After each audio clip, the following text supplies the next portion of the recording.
बिस्मिल्लाहिर्रहमानिर्रहीम। आज का हमारा टॉपिक है vitamin E. Vitamin E basically होता क्या है ये हम पहले पढ़ेंगे। और आपको पता ही है कि फैट सोलबल विटामिन है, ठीक है। उसके बाद हम इससे कुछ सिनोनिम्स, केमिकल स्ट्रक्चर्स, प्रॉपर्टीज़ वगैरह वगैरह पढ़ेंगे, कुछ फंक्शंस भी पढ़ेंगे। Let's start our topic. सबसे पहले बात करते हैं विटामिन ई की। विटामिन बेसिकली ई है क्या? कहते हैं vitamin E is a fat soluble vitamin, ठीक है। It is important vitamin to maintain the normal process of reproduction. Means that यानी कि जो हमारी रिप्रोडक्शन है उसके प्रोसेस को ये नॉर्मल करने की कोशिश करता है और उसको मेंटेन करने की कोशिश करता है। कहते हैं the origin of the name tocopherol is from tokos, ठीक है। ये जो नेम है टोकोफिरोल कहाँ से ओरिजिनेट हुआ है? टोकोज से ओरिजिनेट हुआ है, जिसका मतलब है चाइल्ड बर्थ, ठीक है। यानी कि चाइल्ड बर्थ के दौरान जो सबसे ज़्यादा इंपॉर्टेंट होता है। उसके बाद कहता है फिरो, फिरो मीन बेयर, यानी कि phero mean bear and the tokos mean child birth. कहता है implying a substance which increase the fertility, ठीक है।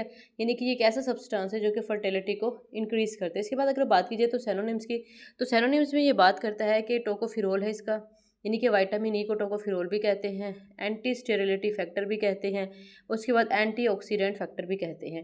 ये तीन इसके नाम हैं। तो ये थोड़ा सा स्ट्रक्चर था। अब हम पढ़ते हैं इसका chemical structure. Chemical structure basically होता क्या है? केमिकल स्ट्रक्चर इन्होंने जैसे कि हमें मेंशन किया हुआ है, इसके अंदर आप देख सकते हैं बिल्कुल हर एक का केमिकल स्ट्रक्चर डिफरेंट है, ठीक है। यू कैन सी है दो बेंजीन रिंग में लगाई हुई है, एक स्ट्रेट चेन लगी हुई है, ठीक है। डबल बॉन्डिंग कम ही है। ये था इसका केमिकल स्ट्रक्चर। जितना ड्रा करेंगे, जितनी प्रैक्टिस करेंगी, उतनी अच्छे से तैयार हो जाएगा। नेक्स्ट हम बात करते हैं केमिकल प्रॉपर्टीज़ की। केमिकल प्रॉपर्टीज़ की जब बात की जाती है तो केमिकल प्रॉपर्टीज़ में ये कहा जाता है कि ये जो है फैट सोलोबल है, ठीक है। क्या है ये फैट सोलोबल है, बिल्कुल हमें पता है, ठीक है। उसके अलावा वो कहता है कि ये हीट एंड एसिड स्टेबल है। कहता है alpha tocopherol is the most abundant and active form of the vitamin E. कहता है these are all methyl derivative of compound tocol, ठीक है।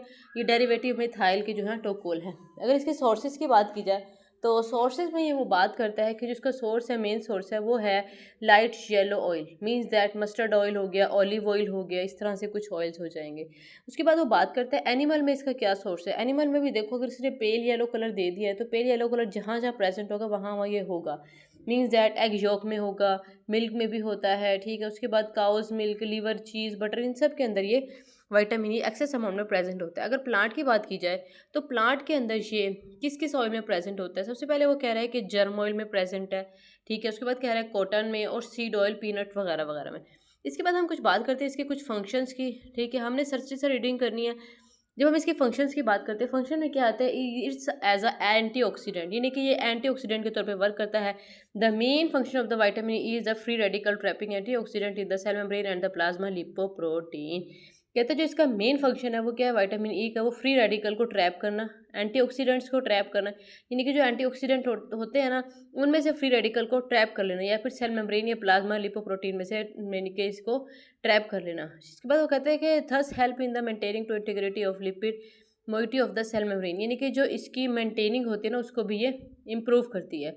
उसके बाद वो कहता है कि ऑर्गेनेलिस को भी करती है, सेल मेम्ब्रेन को करती है, इज दैट माइटोकॉन्ड्रिया। माइटोकॉन्ड्रिया की जो असल में डाइट है ना, आप जानती हैं, वो टोटल की टोटल क्या है? विटामिन ई है। इसके बाद एक बात कर रहा है, कहते हैं कि vitamin E act as antioxidant. Vitamin E जो है वो एंटीऑक्सीडेंट के तौर पे वर्क करता है and high oxygen partial pressure होता है इसका red blood cells membrane of respiratory tract and the retina, ठीक है। यानी कि ये यहाँ पे जो है ना बहुत ही ज़्यादा बेनिफिशियल होता है। उसके बाद वो कहता है कि एक्ट एज को एंजाइम, बिल्कुल ऐसे ही ये को एंजाइम के तौर पे एक्ट करती है, ठीक है, टिश्यूज़ के अंदर। उसके बाद वो कहता है डीएनए सिंथेसिस में काम करती है, बिल्कुल करती है। मसल्स में भी काम करती है, care of red blood cells में भी काम करती है, एक्ट एज ए एक्टिवेटर के तौर पे भी काम करती है, ठीक है। उसके बाद रिप्रोडक्शन में भी हेल्पफुल साबित होती है। उसके बाद बात करते हैं एक्ट एज अ ड्रग, और ड्रग के तौर पे भी है। अगर ड्रग के तौर पे हम बात करें ना कि ना एंजीना पेक्टोरिस, एंजीना पेक्टोरिस एक ऐसा यानी कि प्लांट है, ठीक है, जो कि एज अ ड्रग यूज़ होता है। और उसको कहते हैं कि इन क्रोनरी इनसफिशेंट, यानी कि क्रोनरी इनसफिशेंट, इसके अंदर जो क्रोनरी के यानी कि जो मटेरियल होता है वो इनसफिशेंट हो जाता है। उसके बाद वो कहते हैं कि विटामिन ई के कौन कौन सी वजूहत बन सकती हैं। कहते हैं विटामिन ई डेफिशिएंसी से क्या कुछ हो सकता है? हीमोलाइसिस हो सकती है, ओडीमा हो सकती है, मेल फीमेल की कुछ प्रॉब्लम्स हो सकती हैं। हेमोलाइसिस की बात कीजिए तो रेड ब्लड सेल रैप्चरिंग होना स्टार्ट हो जाते हैं। ओडीमा की बात की जाए तो न्यू बॉर्न बेबी के अंदर तो टोटल जो है ना मसल डिस्ट्रोफी होती है, मतलब मसल सही नहीं होते, कि या तो स्वेलिन फॉर्म में होते हैं, कोई और मसला होता है।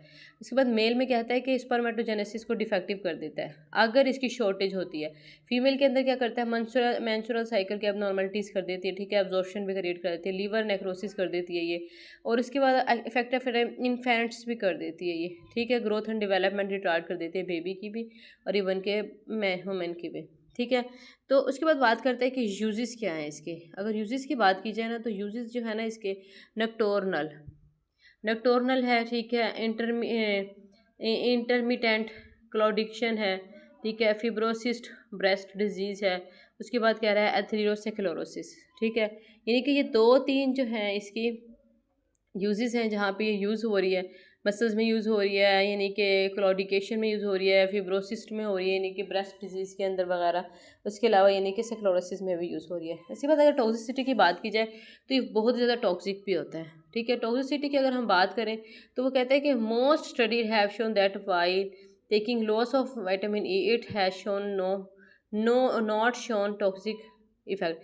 वो ये कहना चाह रहा है कि अगर हम इसके विटामिन ई को अगर ना भी लेना तो हमारा कोई ज़्यादा इफेक्ट नहीं होता, लेकिन हाँ अगर हम एक्सेस अमाउंट में ले लेंगे ना, फिर तो आपको पता है एक्सेस अमाउंट हर चीज़ की बुरी होती है। नेक्स्ट हमारा विटामिन है विटामिन के।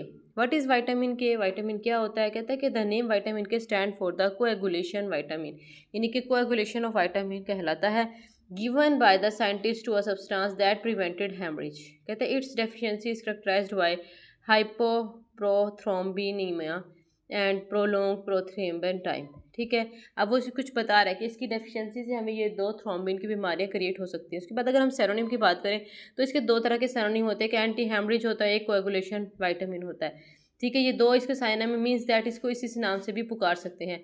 इसके बाद अगर बात की जाए केमिकल स्ट्रक्चर की, chemical structure you can see here, जितना आप इसको ड्रा करेंगे उतनी अच्छी प्रैक्टिस हो जाएगी, ठीक है। अगर हम देखें यहाँ पे केमिकल स्ट्रक्चर एक स्ट्रेट चेन दी हुई है, यहाँ पे डबल बॉन्ड आ रहा है और फिर यहाँ पे 2 साइक्लिक स्ट्रक्चर बनाए हुए हैं। ये विटामिन K1 की पिक्चर है। केमिस्ट्री की बात की जाए तो वो अपने स्ट्रक्चर को ही ज़्यादा यानी कि एक्सप्लेन करा, कहता है कि ये बहुत ज़्यादा हीट स्टेबल होता है और हीट सेंसिटिव भी होता है, और सबसे बड़ी मज़े की बात है कि ये ऑक्सीडाइजिंग एजेंट होता है। अगर केमिकली बात की जाए तो इसके 3 फॉर्म्स होते हैं, K1 K2 K3। K1 मुराद यानी कि जो प्लांट से ओरिजिन किए जाते हैं उनको K1 कहते हैं, जो एनिमल से ओरिजिनेट किए जाते हैं, ठीक है, जिस तरह के एनिमल्स कह दिया, बैक्टीरिया से ओरिजिनेट किए जाते हैं उनको कहते हैं K2 या फिर कहते हैं कि ना भाई मीनोक्विन फ्रैंक्विन, इस तरह से कुछ भी कहते हैं। K3 से कहते हैं सिंथेटिक प्रोडक्ट है, कोई भी सिंथेसाइज कर लेते हैं, चाहे वो मेडिसिन है या वो ड्रग है, कुछ भी है, ठीक है। वो कहते हैं कि converted in the body to one menaquinone and the polyquinone, ठीक हो गया। ये कुछ केमिस्ट्री थी विटामिन ई की, विटामिन के की। अब उसके बाद सोर्सेज की बात करते हैं कि विटामिन के ऐसा कौन सा की है जो हमारी बॉडी में बहुत ज़्यादा ज़रूरी है, ठीक है, और ये कहाँ कहाँ प्रेजेंट होता है। विटामिन के की बात की जाए तो विटामिन के का जो सोर्स है वो है प्लांट में, अगर देखा जाए प्लांट के अंदर है कि ग्रीन लीफी वेजिटेबल्स हैं such as the alpha spinach cauliflower cabbage tomato and soybean. Animal में फिश है, मीट है, मिल्क एक्सेट्रा एक्सेट्रा। और एंडोजीनियस सिंथेसिस के अंदर K2 बाय इंटेस्टाइनल बैक्टीरिया भी इसमें इंक्लूड होती है इनकी डेफिशिएंसी से, और इसके अलावा इसके सोर्सेज हैं ये, ठीक है। उसके बाद फंक्शंस की बात की जाए, सचरी से फंक्शंस पढ़ेंगे, हम ज़्यादा डीप नहीं जाएंगे। सबसे पहले वो कहता है कि ब्लड क्लोटिंग में, ठीक है, ब्लड क्लोटिंग के अंदर फैक्टर्स है, सेकंड है, 7th है, 9th है और 10th है।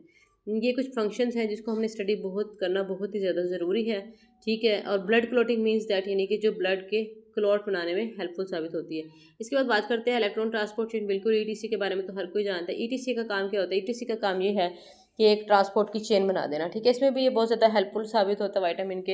इसके बाद वो ये कहता है कि रेस्पिरेटरी मैकेनिज्म के अंदर इसके क्या फ़ायदे हैं। रेस्पिरेटरी मैकेनिज्म की अगर बात की जाए तो उसमें भी ये बहुत ही ज़्यादा एसेंशियल है, ठीक है। उसके बाद रेस्पिरेटरी मैकेनिज्म के अंदर यानी कि सेल के अंदर अपना वर्क करती है components of the respiratory mechanism of the cell, यानी कि सेल के कुछ ऐसे मैकेनिज्म होते हैं रेस्पिरेटरी जिनको ये परफॉर्म करने में हेल्पफुल साबित होती है, फिर एसेंशियल होती है। इन प्लांट सेल्स के is essential component of the photosynthesis, यानी कि देखिए फोटोसिंथेसिस का सबसे ज़्यादा इंपॉर्टेंट जो एसेंशियल कंपोनेंट है वो क्या है? विटामिन की है। अब इसी तरह अगर बात की जाए कि इसकी यानी कि डेफिशिएंसी से कौन कौन सी डिजीज़ होती हैं, तो वो भी है, कुछ डिजीज़ हो जाती हैं जिसे कहते हैं प्रोथ्रोम्बिनीमिया, ठीक है। फिर कहते हैं प्रोलोंगेशन है, ठीक है, अब नॉर्मल क्लॉटिंग हो जाती है, हेमरेज हो सकता है, क्लॉटिंग हो सकती है, न्यू जो चाइल्ड होता है उसके अंदर थोड़ा सा कोई डिफेक्ट हो सकता है ब्रेन का, इसका किसी भी चीज़ का। फिर वो कहते हैं कि क्लॉटिंग टाइम प्रोलॉन्ग्ड होती है, अडल्ट के अंदर बात की जाए तो इसके अंदर हैमरेज भी हो सकता है, मे बी अगर आज ऑपरेशन के बाद भी हो सकता है। उसके बाद अगर काजेज़ की देखी जाए, काजेज़ ऑफ हैमरेज क्या होते हैं न्यूबॉर्न बेबी में? सबसे पहले तो ये होता है कि ड्यूरिंग प्रेगनेंसी जो मदर का इंटेक होता है विटामिन का, वो बहुत ही ज़्यादा लिमिटेड अमाउंट में होता है। सेकेंड ऑफ ऑल ये होता है कॉन्जेंटियल एब्सेंस हो जाती है, बैक्टीरियल एब्सेंस जिसे कहते हैं, बैक्टीरिया की प्रेजेंस के अंदर कोई भी डिजीज़ क्रिएट हो सकता है। उसके बाद वो कहता है कि permeability of the placenta for vitamin K during the gestation, ठीक है, यानी कि कोई भी प्रीमेबिलिटी हो सकती है और वो डिक्रीज़ हो जाती है। उसके बाद कहता है कि एंटागोनिस्टिक विटामिन के, इसके ड्रग जिस तरह हैविंग एंटी विटामिन के एसिडिटी एक्टिविटी, वो कौन कौन से है? वो हेपरीन है, यानी कि जो विटामिन के की तो उसके ऑपोजिट होती हैं। कहते हैं हेपरीन हो गया, वारफरीन हो गया, डिकोमिरोल हो गया, ठीक है।